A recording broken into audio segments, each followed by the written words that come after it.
G'day everyone, welcome to today's show. Plenty going on in the world of rugby, in particular the Rugby Championship build-up. And I'm going to be talking about all the injuries that are going on in the All Black camp at the moment, give you an update on the status of those injuries, and have a little bit of a think about what Razor's going to do when it comes to selections for that first game against Argentina, which is only 18 days away. Then I'm going to talk about the New Zealanders' predicament with their number 10. Yes, I think the Kiwis have a bit of an issue around their number 10. And I'm also going to talk about their number 13 and see whether you agree with me or disagree on what options might be available for Razor as we head into the Rugby Championship. So let's get into the show and start off by talking about all the injuries that have happened to the All Blacks. Now, this has been a little bit unusual, I'd say, because after this French series, it seems that the All Blacks have picked up a huge amount of injuries. In fact, at the moment, 9 key players are out of the All Blacks and rehabilitating at different phases of their rehabilitation, wanting to get back into the team before that Argentinian game. But unfortunately for a few of them, that's not going to be the case because they're going to be out for a little bit longer. Kind of predicament this may put Razor in when it comes to selections, particularly against Argentina, and bearing in mind those critical games against South Africa, one at Eden Park and one in Wellington. Now, the quandary facing Razor with these injuries is that quite a few of them are high ankle injuries. It seems to be the injury of choice at the moment across the All Blacks. And the key to this is going to be how quickly does Razor want to bring these players back into the fold. Of course, he's going to want the All Blacks firing on all cylinders by the time they get to Eden Park. And I think now that's going to be a problem because of some of these injuries to some of these players. When does he bring them in? Does he bring them in and risk them in that second game against Argentina, wanting them to get their combinations together?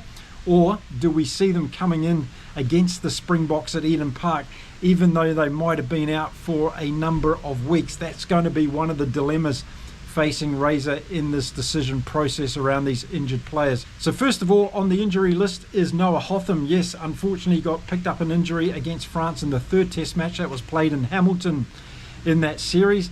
And Hotham's going to be out for 7 to 8 weeks after requiring surgery.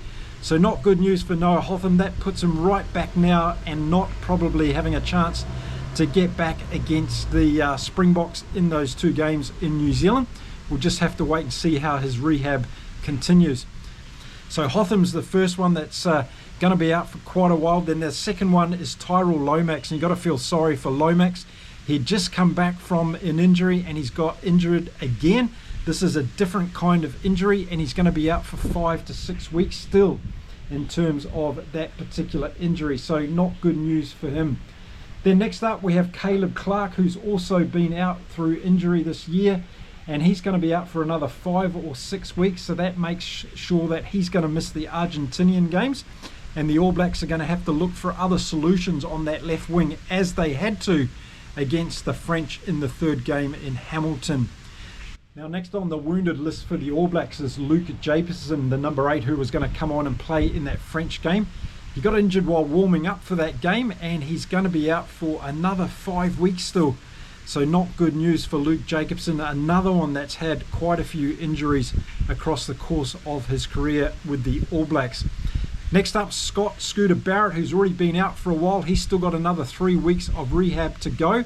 Things are looking good for Barrett though. He seems to be on track with his injury, and we're going to see him back on the field within 3 weeks. So he's going to be one of those ones. Do we see him in the second game against Argentina and prepping him for that game at Eden Park? Or are the All Blacks going to make another decision around their locking pairing for that series against the Springboks? That's going to be one of the interesting decisions that Razor and his team are going to have to make. I'd like to hear your views on that one as well. Do you expect Scott Barrett to walk immediately back into this team? Or do you think Fabian Holland and Patrick Tuipulotu have done enough to warrant giving their start in the locking positions? Love to hear your views and opinions on that one.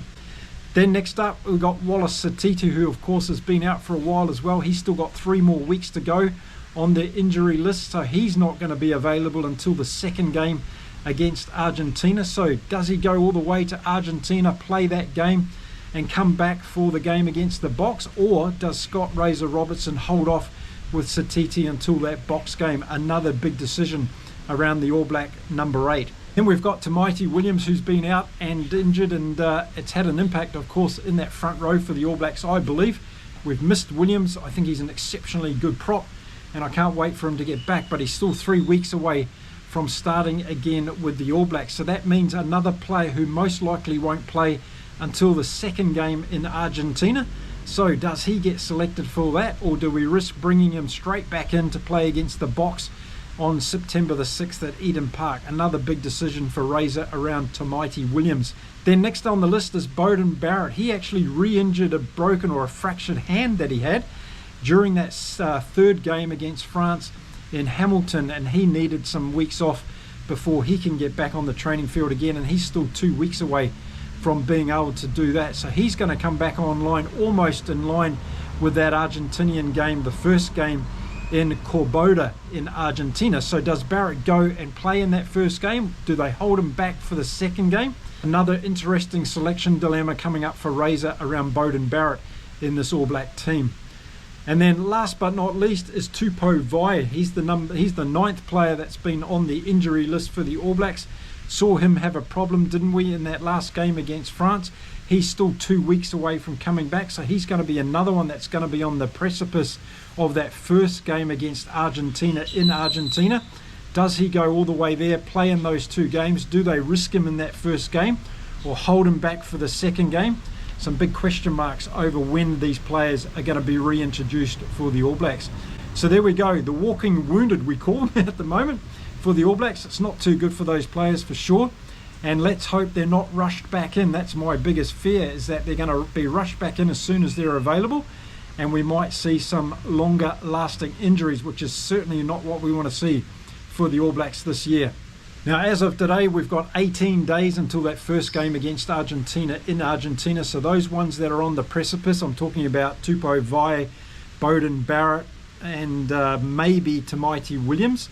We'll have to see whether they get selected for that first game, but probably not, and they're going to be available for the second game. But does Razor risk them in that with the Boks coming up on September the 6th?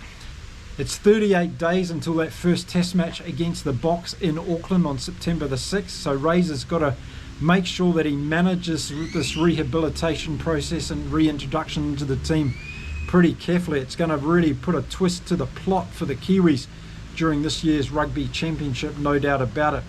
Now, of course, all the teams are going to have to deal with injuries, and that might be something that determines the outcome of this year's Rugby Championship competition.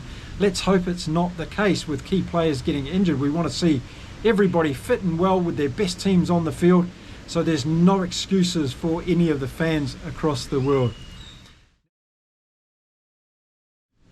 Okay, moving on with the show now, and the next thing I want to talk about is the Kiwis' number 10 position. Yes, and I think through this injury to Beauden Barrett, a few question marks have come up.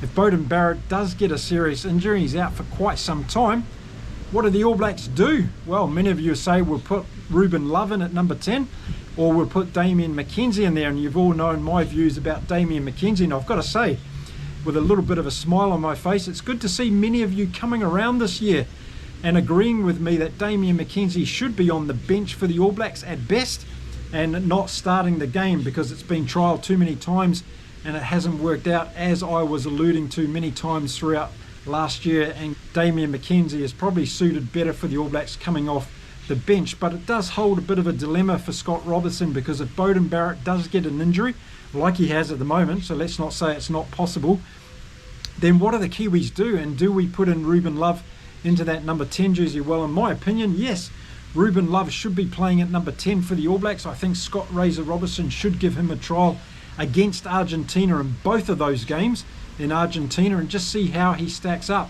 Maybe if Beauden Barrett is ready to come back for the second game, he puts Beauden Barrett in there to give him some game time, get the combinations going again in time to play against the Springboks at Eden Park. Or does Scott Robertson hold Beauden Barrett back until that game on September the 6th? That's going to be one of the big key factors. So what are the All Blacks going to do at number 10? Is it going to be Ruben Love coming in to cover that position, or are we going to see Damian McKenzie be given another go against the Argentinians? I think the All Blacks need to look for deeper options with their number 10. I think Ruben Love is the man as we head towards 2027 And a lot of the things that I talk about when it comes to the All Blacks at the moment is with a vision looking at 2027. Yes, this year's important and next year will be important, but I think it's critical now that we start getting those key players into position.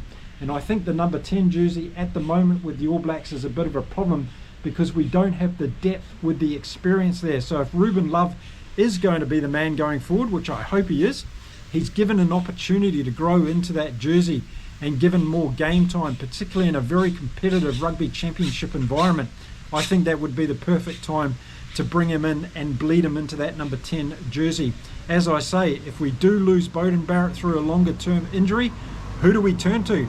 There needs to be some management around that, and that's why I think this number 10 jersey for the All Blacks needs to be sorted out. There needs to be a plan there. Maybe Razor's got one, I haven't seen it yet, but is it going to be Ruben Love? And that's a question mark that I now throw out to you. Let me know in the comments whether you think Ruben Love is the man to come into number 10, and do you think he should be getting the chances against Argentina on these two games, particularly while Beauden Barrett is injured still. And if we look at teams like South Africa, for instance, who have got Andre Pollard, Sasha Feinberg and Ngomazulu and Mani Lebok as their key number 10s, the All Blacks don't have that kind of depth available to them, I believe, at the moment. So I think something needs to be done in that number 10 jersey. Now, moving on to the next segment of the show, I want to talk about the number 13 jersey for the All Blacks, because that's another one that we've got a question mark over. And we've got to understand what is the strategy going forward. Well, we've just seen Anton Lienert-Brown come back from injury. He had a bit of a hit out against the French. Some of you think he is the answer. Again, another long-term view of mine is that I don't think Anton Lienert-Brown is the right person for that 13 jersey as we head towards the Rugby World Cup with that in mind in 2027. However, I don't see Razor doing anything too experimental. Maybe we'll see Billy Proctor against the Argentinians, but I think we're going to see Anton Lienert-Brown back in that jersey against the Springboks, and that's going to be because Razor wants to, I think, be more conservative and make sure that he's got a lot of experience and defensive pressure on the field against the Boks, and I think that's the wrong way to go about it. I think the All Blacks need to be attacking in their mindset. They need to be looking for tries. And when it comes to Anton Lienert-Brown, I know some of you are going to say, yeah, but he scored against the French. Yeah, okay, he scored against the French, but he's not a constant try scorer, and he's not someone that's always putting the All Blacks across the advantage line. So he's not a Gary Ringrose in my mind. He's not a Hugh Jones in my mind. And I think the All Blacks really need a player in that capacity. So therefore, is it Billy Proctor? Well, I don't think Billy Proctor's getting enough game time. So I'd like to see Billy Proctor play against Argentina in both of those games. He was really good, I thought, against France with the defensive work that he did. He showed that he'd actually stepped up his level of defensive work, in my opinion. And he needs just to be given some more confidence in that 13 selection. I think most of you will agree that Jordie Barrett's going to be number 12 in the All Black jersey. So I think we need to find that good combination like most of the other teams have got. Australia's got Len Ekitel and Joseph Sua-Ali at the moment. The Springboks, of course, have got that weapons of Damien Deolandi and also Jesse Krill, but they've got the likes of Kanan Moody sitting there as well, and Andre Esterhuizen, who can be very, very dangerous in the midfields. So I still think that number 13 jersey is an area of weakness for the All Blacks. I don't see consistently great games coming from those two positions, but I'd like to see Billy Proctor be given the chance in the games against Argentina. But in the back of my mind, I believe that Anton Lienert-Brown's going to come in for the Springboks games. Let me know what you think in the comments around the number 13 jersey for the All Blacks. Do you think Billy Proctor deserves to be given more chances in that jersey to really show us what he can do and grow into the jersey? Or do you think now that Anton Lienert-Brown is back from injury that you would like to see him playing more, particularly against Argentina? Do you think he's going to get the start in those games? I really like to hear your views and opinions around that. So there we go, quite a bit of talk about the All Blacks today in this video, because a lot of things are going on with all of those injuries and a few question marks for me over the number 10 jersey and the number 13 jersey. Love to hear your views on all of that. And before I go today, a quick apology for some of the mistakes I made in my video yesterday about the Springboks. The first test, of course, is being played in Joburg. I was getting a little bit ahead of myself. South Africa's first test match in the Rugby Championship this year against Australia. And also I mentioned that Sio Kalesi and Peter Steph du Toit were wearing the wrong numbers on their jersey. So let's make sure we turn that around. And also Manus van der Verve, of course, is a hooker and could come on as a replacement hooker if Bomnami doesn't do so for South Africa. So to all my South African viewers and anybody else that's into South African rugby, my apologies for those errors yesterday in the video. I will continue to try and be a better host here on the show for you all. Okay, that's it for today's video. Thank you very much for watching. Don't forget to follow me on X as well. And if you haven't already subscribed to the channel, please do so. That if you've enjoyed the content today, hit the like button, share it with all your rugby mates across the world. And I'm going to see you again from beautiful Cancun in Mexico as I talk lots more about what's going to happen in this year's Rugby Championship competition.